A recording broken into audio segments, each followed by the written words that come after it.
Good afternoon. Welcome and thank you for joining us today. I'm Renee with Cancer Matters, and today I have an in-studio guest who is in a profession that is near and dear to my heart, mental health. So today we have Patrick from Impact Counseling who is joining us, and he is going to let you know about what he does, but their service is dedicated to providing just compassionate counseling services to families and to individuals.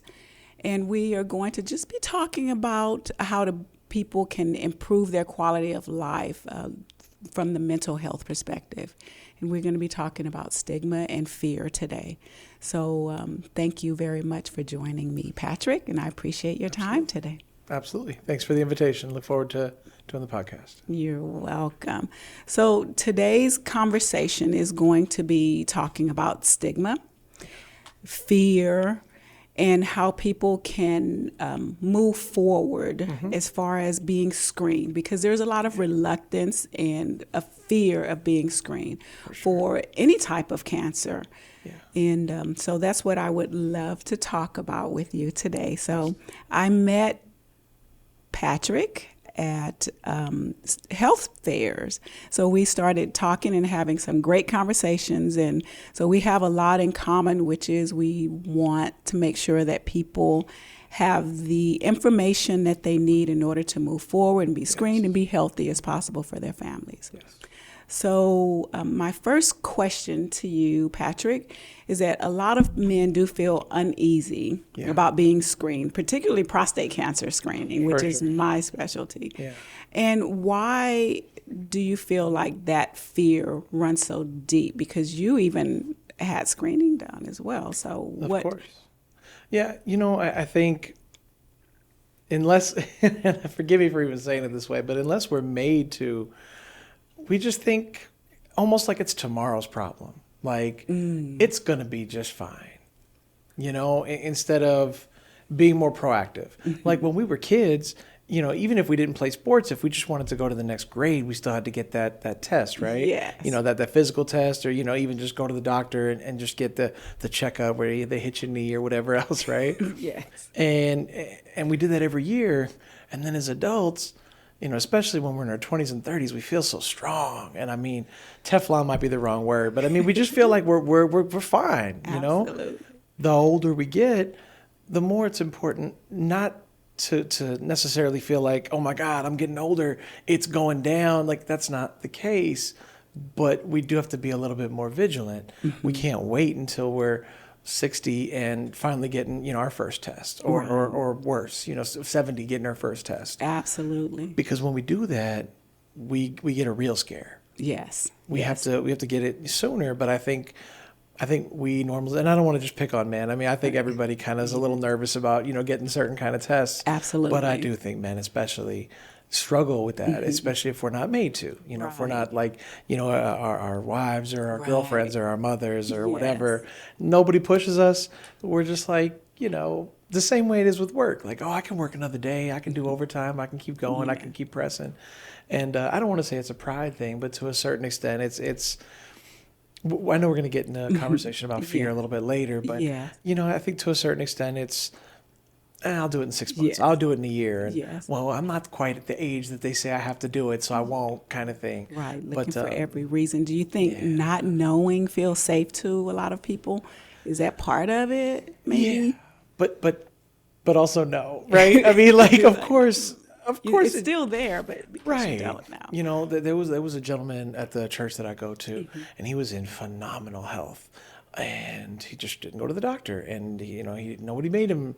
And one day he just went for something, normal or whatever, and they just did some tests and something was elevated, and he had stage 4. And within 3 months, he was no longer with us. Yes. And it rocked our church, and it rocked me personally. Experienced it firsthand then on your, it's hard because you ask, I wish, it's a hard thing because it's being proactive, like you said. It's being proactive. Yeah. So some men avoid screening because they feel like it makes them look weak, possibly, or masculinity. It's about that. Sure. So what do you say about masculinity and getting screened? I think we need to change the whole thing up, Okay. right? We think, oh my gosh, like I'm strong enough that I don't need to do that.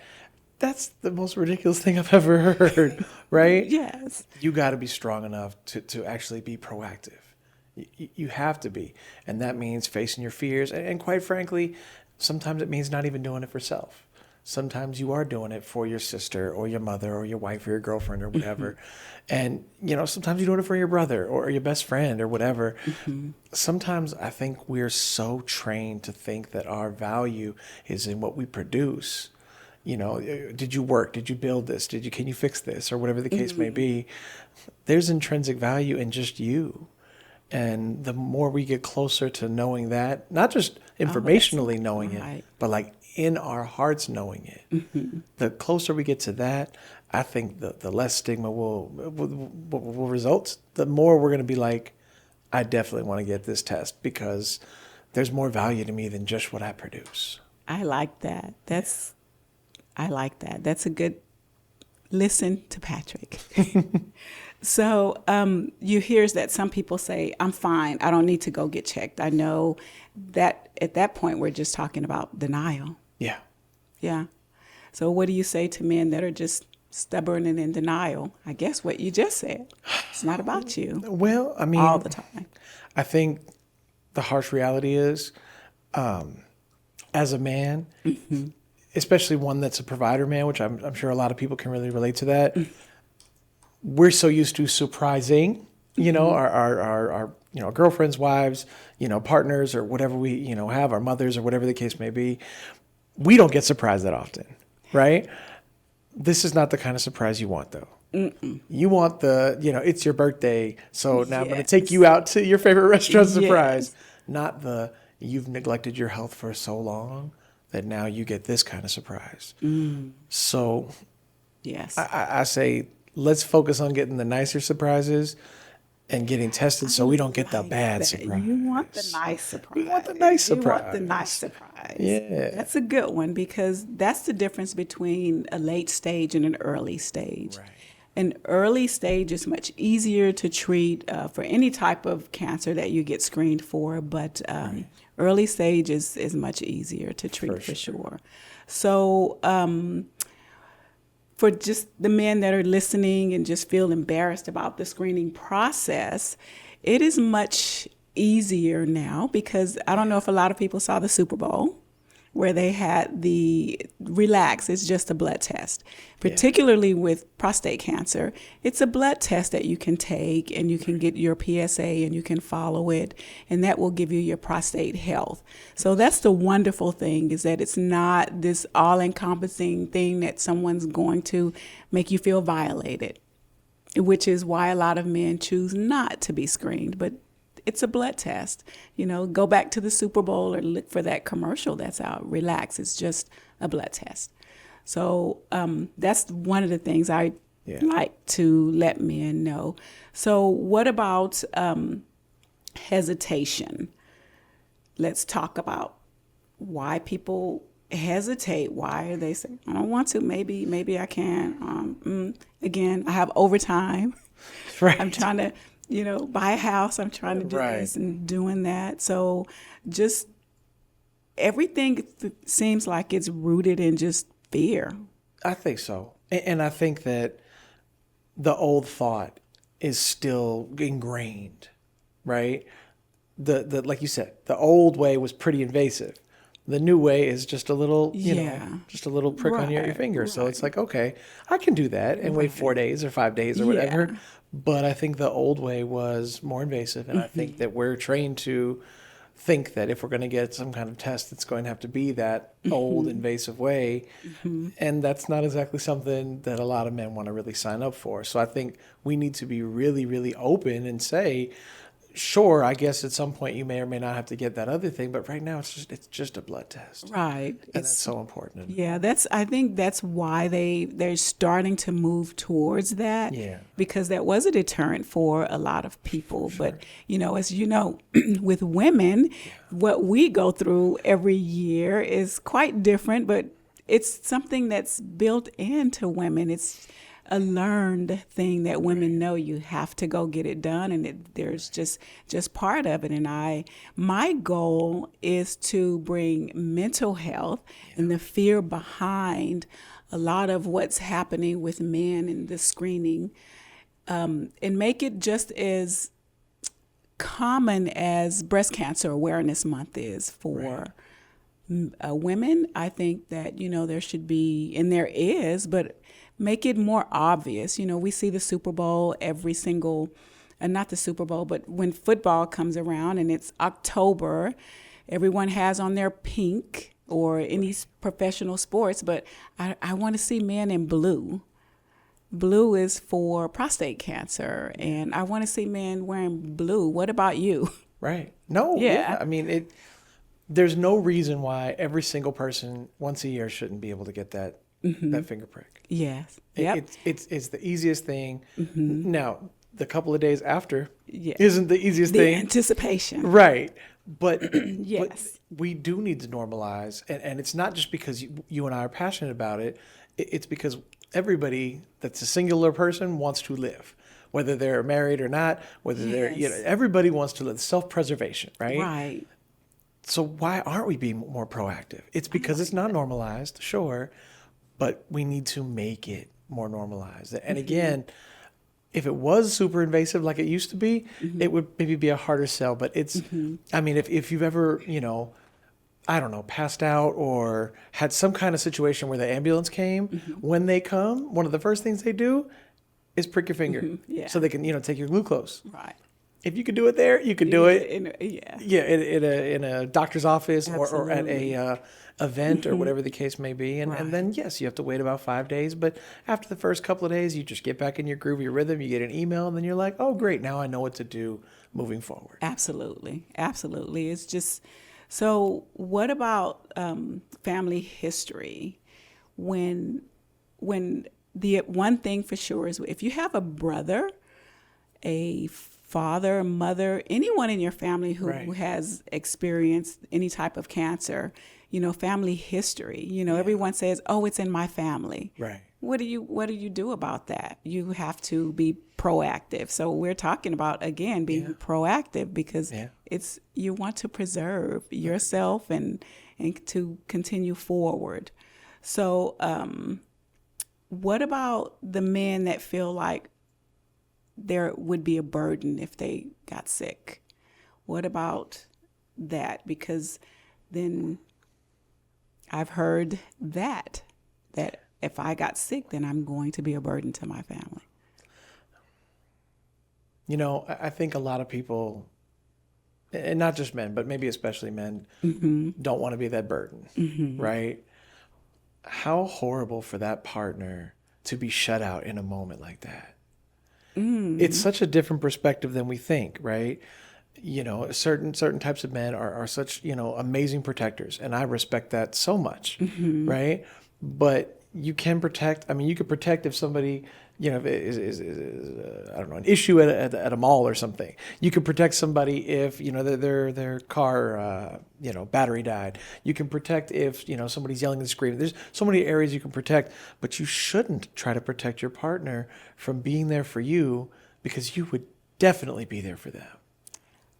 Beautiful. What do you think? Yes. No, that is beautiful. You have to say, would they do this for me? Right. And again, what you just said, then you are denying them the opportunity to come to your, not rescue, but just to come to your side and your aid and just be there for you. Well, and let's just say you decide to just, I'm going to cover them anyways, right? Okay. Because that's just what I'm going to do, right? Then they feel shut out. They feel like they're not part of this team that they've built up for 2 years, 10 years, 20 years. This is your partner. This isn't just somebody you you met 3 weeks ago, when you're swiping right or left or whatever people do, you know what I mean? This is someone that you've built a life with, and you block them out because you're trying to protect them, and you think you're doing the right thing because it's the only thing you can do, protect, but you're not including them. So and now they feel boxed out. protecting is not including. You're blocking them out. Yes. I mean, you can be. I mean, every situation has its own different dynamics, but at the end of the day, when you don't include that person, they do feel blocked out. And then it's like, well, wait a minute, you're protecting because of all the stuff you built, but now they're thinking, wait a minute, we built all this, why are they blocking me out? I like that. What are your thoughts? That's it. I never looked at it from that perspective. Yeah. So that makes a lot of sense. So I get that. I get it. I think just now it's just that moment where I'm thinking, oh my goodness, I never looked at it that way. So I was just absorbing what you were saying, thinking, oh my goodness, you are blocking someone out when you don't want to do certain things or let them know or not include. Right. The interesting thing is in relationships, there is ups and downs, especially if it's a long-term relationship. Right. Right. And when something like this happens, if it's already kind of a low period and you block them out, you don't know what that could do to the marriage if you are married. Right. It could be the thing that makes your partner feel like, well, what are we even doing here if in the moment of need they still don't open up?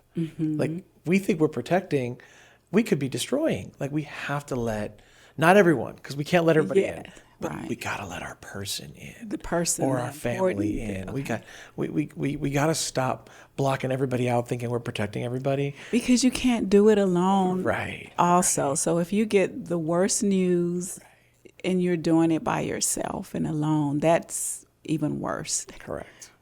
Yeah.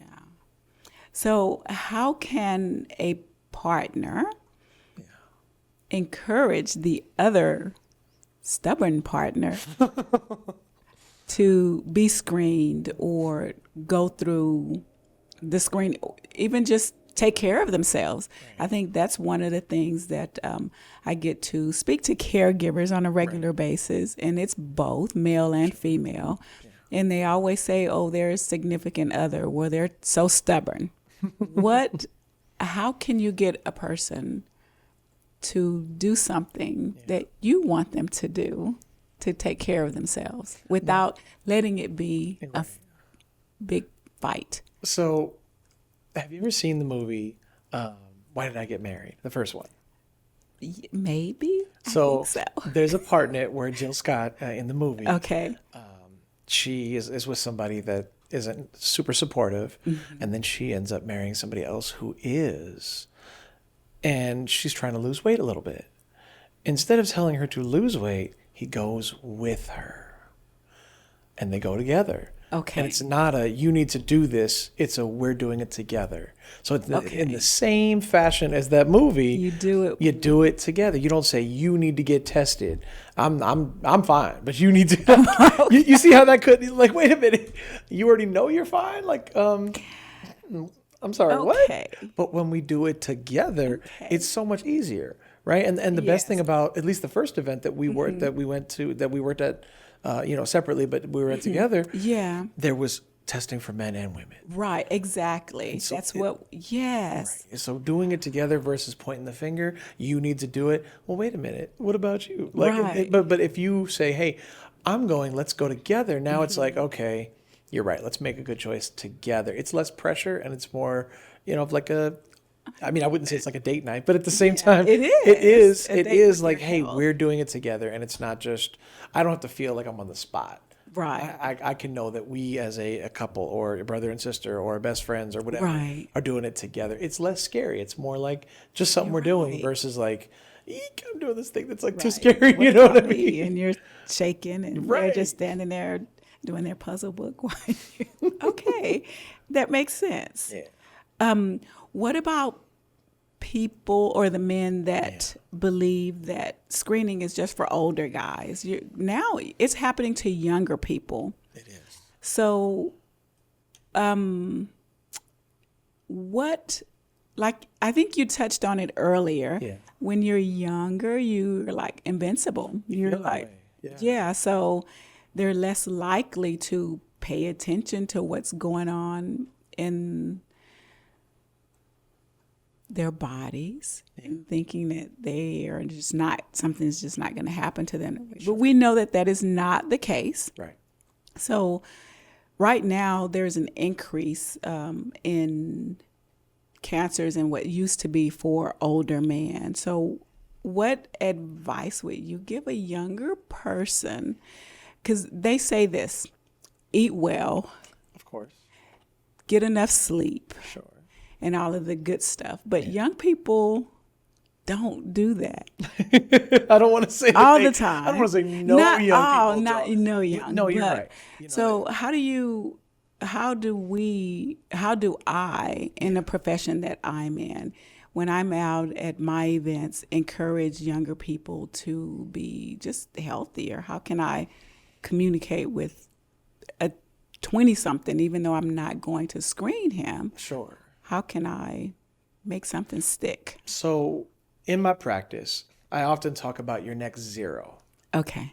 So when I wanted to, everybody in the entire world that drives eventually is going to want either a nicer or a newer vehicle. Okay. Is that fair? Yes, that's fair. So when you want that vehicle, if you have an extra, I don't know, $5,000 or maybe more $1,000 in the bank, when it's time to go get that vehicle, you can get it. Don't even think twice. Pay the down payment, maybe even pay your first month. Easy peasy, right? But that's only because you've saved. And you've saved for something you didn't even know was what you were going to need. You didn't need it when you started saving. Right. But you knew one day you'd need it, so that's why you started saving. So that's kind of a hard concept. Even though it's easy, for people to hear, it's hard for them to start saving and sacrificing for this thing that's not there. Right. So I always say, whatever you're doing, in whatever period of life, you're fine. But your next zero might demand something else, right? 30 might mean I want a house at 30, whereas you can, I'm not saying that all young people do this, but I mean, if you're maybe 19, 20, maybe you can sleep on the couch and not worry about it, or stay with your parents and not worry about it. But maybe by the time you're 30, maybe you want a house. Right. Or maybe by the time you're 40, you really want a house at that point, Right. right? I mean, by the time you hit that next zero, your priorities may change. And I promise you this, when you hit those zeros that are 40, 50, and 60, there's real changes, like Right.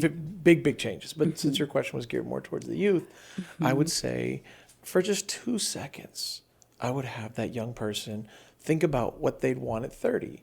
And if they'd want, let's say they're 22 and they're not even thinking about this, right? Do they want good health at 30? Do they want maybe a couple of nickels to rub against each other? Right. Then we do these things at 22, 23, 24, so we're ready at 30. Right. Because if we wait until we're 30 and then, I'd really like this stuff, but we've done nothing, then we're going to have to start from scratch then. Right. But if we start from scratch here, it's like, okay, I'll eat a salad every once in a while. Right. Yeah. I'll go to the gym every once in a while. I'll save a couple of bucks even if I could spend this, having a good night out. That doesn't mean don't have fun. It just means if we're starting to prep for a different phase here, then when we need these things later, it's not the shock of the world. It's, hey, I've been planning for something. Didn't know it was for this, but at least I've been planning. Right. So it helps with finances and with health. Right. Because that leads to a very common comment that I hear at the clinic, which is, if I had known that I would be this age, I would have taken better care of myself.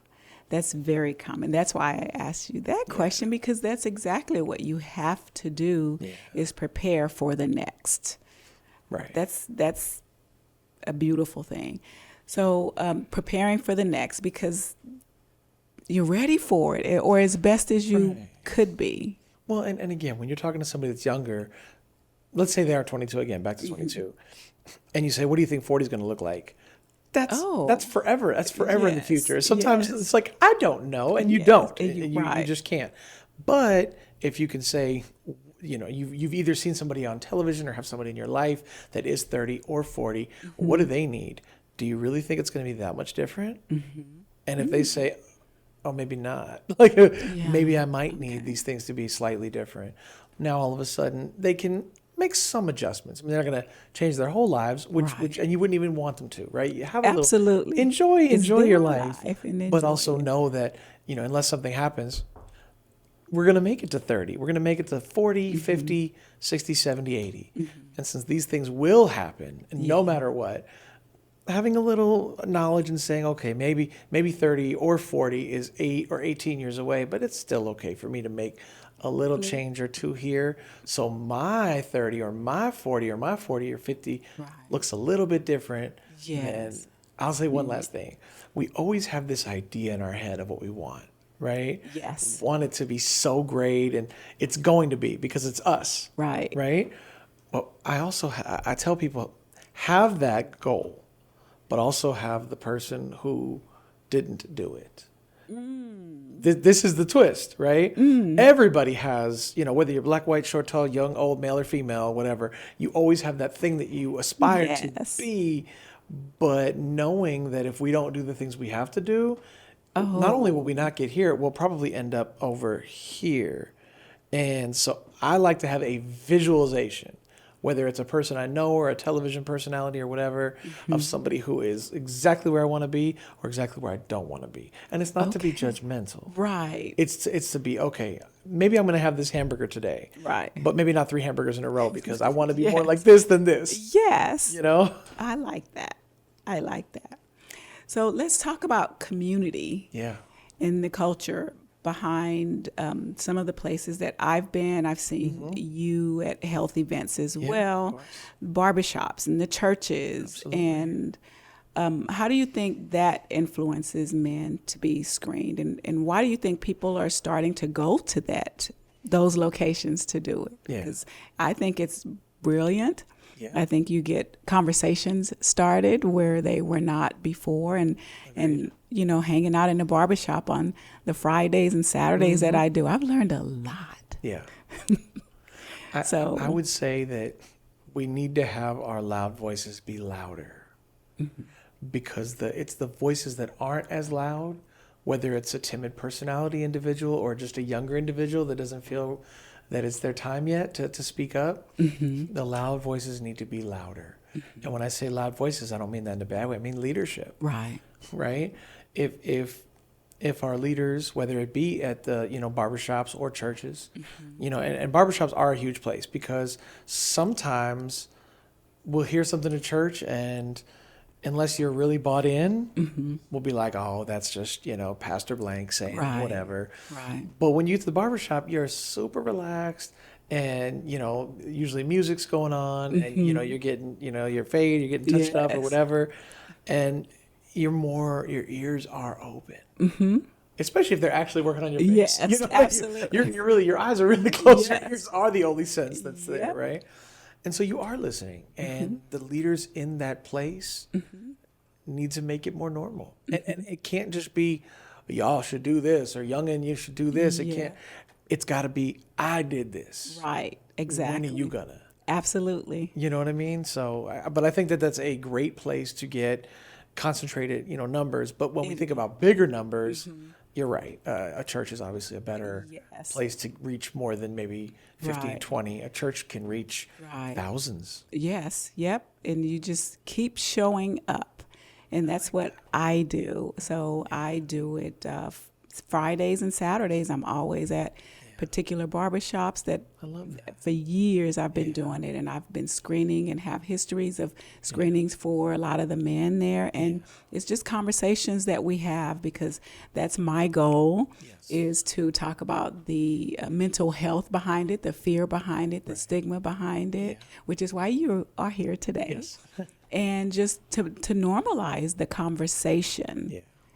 So that's I love barbershops and beauty shops, because you can get some great conversations and learn a lot. So I know you're interviewing me, but please, if you don't mind, tell me, did you feel like it's receptive now because you've built it up? Did you feel like it was receptive when you started, or was there a little bit of a work that you had to put in? There was a little bit of work, and that work looked like being consistent and just showing up, always showing up. They knew that I would always be there on a Friday, on a Saturday, and they know my name. They knew when I was driving up. They knew So, hey, it's the prostate lady. Yes, that's what I'm known as. Yeah. So it's consistently being just showing up.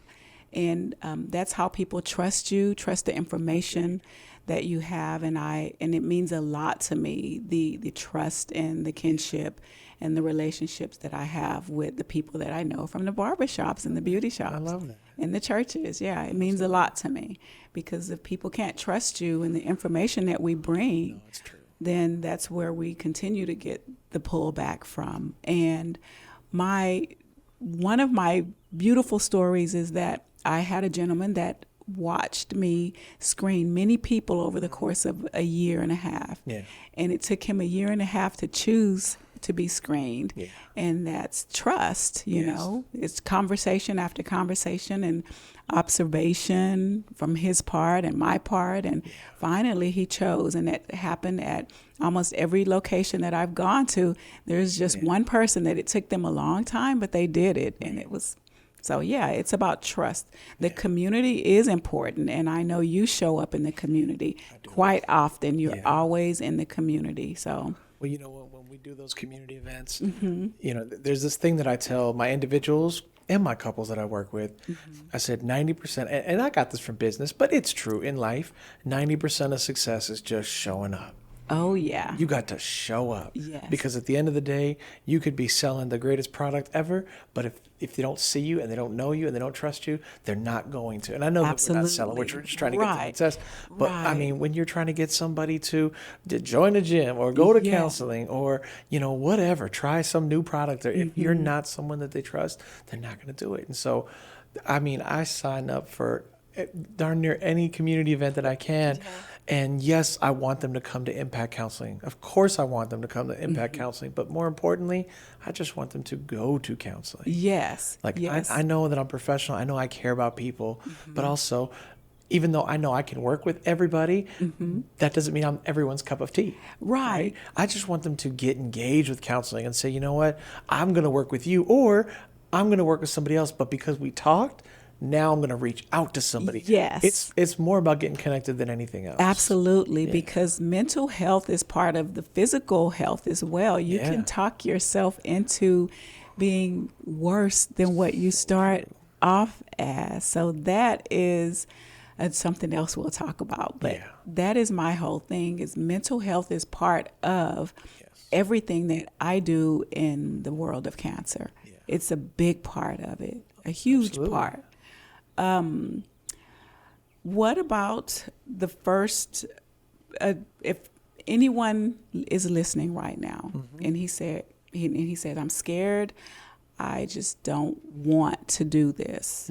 What's the first small step a person can take if they're afraid to just do it and they're just like anxiety ridden and just don't want, because we can talk ourselves into stuff and we can talk ourselves out of things. That's so true. How do you help a person that's like, to an event, even counseling? People are afraid to go to counseling. Oh, yeah. I see it often. Afraid to go to counseling, afraid to get screened. How do you make a small step towards bettering yourself, either mentally or physically? I would say just reach out. I mean, and it doesn't have to be signing up. That's a lot sometimes. Most counselors, I do, and the majority of my colleagues offer a free 15-minute consultation. You reach out to me, I will pick up the phone, period. I've got, a business line and a text line as well. So I've got a regular phone, and then a text. My clients text me, not all the time, but I mean, when they need to. Some of them text me frequently. Some of them I'll hear from only if they need to change appointments, but they'll still reach out. And at least half my clients have reached out to me first for the 15-minute, because at the end of the day, and I said this before, but I truly mean it, you can have a counselor that's been in the field 10 years like me, that's got all these credentials like me, and if the vibe isn't right, absolutely, it's not going to be right. You could find somebody that's brand new that doesn't know enough because they're brand new. Right. But if the vibe is right, it's going to be a great experience. Right. So that's what those 15-minute consultations are for. Right, to figure out if we're going to connect like that. Right. So the reason why I say reach out is because I know you'll be able to, feel like, okay, do I feel comfortable in this interaction? Is it a good fit for me? Right. And if it is, awesome. And if it's not, then you continue. That's the thing. You continue to make those calls, right? And I'll use employment as a, everyone's probably, by the time they hit at least 30, has had a bad experience with employment. Right. Whether it's Pizza Hut or whether it's, the office they worked at. Yeah. Exactly, right. Right. I've never heard of somebody saying, you know what, I had a bad experience at this job, so I'm going to stop working. Right? No, right. You stay there. Maybe they stop working in that industry, but they Right. don't stop working. And so I say, if you have a bad experience with a counselor, that's okay. You still reach out to another one. Right. The bad experience shouldn't. And by the way, a counselor isn't always the answer. I mean, if you have somebody, a best friend, like you were saying earlier, what do you do if you are scared to reach out? Baby steps. Right. Not everything is reach out to the counselor first. Although I promise you we're here, at least I'm here. I can promise you that, Right. but at the same time, if you have a bigger support system, reach out to that support system. Right. You know? Support systems. Talk Absolutely. therapy is good, Yes. whether it's with the professional or without. But professionals help you get through, Yes. and figure things out and navigate through stuff, and that you may not have the tools for. So that's what your services 100%. are about, is just helping people, give them tools to move forward. Well, and interestingly enough, if you reach out to a friend or family member, they're going to look at it from the lens of knowing you, right? A counselor is going to look at it from a professional lens, Right. giving you professional advice. Absolutely. It might not be 100% different because there still might be some similarities, but at the same time, they're going to look at it from a professional lens, giving you professional advice, where that other person, again, is just going to look at it from a lens of, oh, I know you, and then they got you in this box. Whereas a professional is going to look at it and say, okay, here's something that may help. What do you think? And then help you process something different without putting you in that box. Right. The professional is not going to have you in that box. So they're going to look at it differently than. Correct. Okay, I like that. You're not in the box with the professional. Right. So one of the things, the closing question and a talking point for you. So before we wrap up, what message would you like to let any man know that's listening that he can carry with him to get him from fear to action when it comes to their mental health or any health screenings? Yeah. So when I created Impact Counseling Services, the tagline right under is therapy is for the breathing, not for the broken. Same thing with testing. We don't wait till we're super sick to get testing. I mean, at least we shouldn't. Right. Right? But testing, therapy, reaching out, it's not for the broken. I actually had an active client, and we were doing great. We were meeting weekly, making progress, and then they just dropped off. It just dropped off, right? And like 3 months later, they reached back out. And, I call everybody Bill and Susie just for, privacy purposes. Absolutely. So I'm like, Bill, why did you wait 3 months? Where were you? Oh, I was good. And I was like, what are you talking about? Right. So you only reach out when you're in dire straits or in like the worst position possible? And they said, well, yeah, isn't that what it's for? No, it's not. One of my most successful cases was a guy that came to me for, he was having panic attacks and everything. And unfortunately, within like 3 months, he had to deal with a major death. And had he reached out in that moment, we wouldn't have had the 3 months of rapport. But because we had the 3 months of rapport, we were able to get through probably the worst time of his life. Right. It's not for the broken, it's for the breathing. Healthcare is not for the sick, it's for the breathing. Right. Counseling is not for the broken, it's for the breathing. Right. If you have a pulse, get services. Right. I say this. If you have insurance, use that insurance. Absolutely. I wish people, every year they say, go to the dentist, go to checkups with your primary physician. It should be mental health checkups as well. Yeah, absolutely. That should be part of it. It's necessary. It's just part of how you get through life and survive and cope. Because we need coping skills. Agreed. And we need 100%. good coping skills. And again, like you said, not every now and then. It's just something that should be ongoing. ongoing. No matter it's what. It's a mindset. It just needs to be part of your mindset. It truly does. You mentioned coping skills. No matter whether you go to counseling or not, we have coping skills. Some are adaptive, some are maladaptive. Some are great, some are not so great. We cope through life no matter what, but it's not just about coping. It's about coping in a way that's going to be good for you. Yes, thank you. That is true. I was just thinking only in one part of coping, but you're right. There's good coping skills and coping skills that kind of blur out the problems. So Correct. yes, thank you. Thank you very much. So what I would love for you to do, if you're listening right now, if this conversation hits home, please just make sure you share this with someone. And if you would like to, talk to Patrick and reach out to Impact Counseling, you can go to myimpactcounselingservices.com. And if we can help each other, with the information we got today. And Patrick will be joining me again. We have a couple of other topics to cover and conversations to be had. So please join us for another episode with Patrick here later. But let's continue taking care of each other and yourself. Thank you.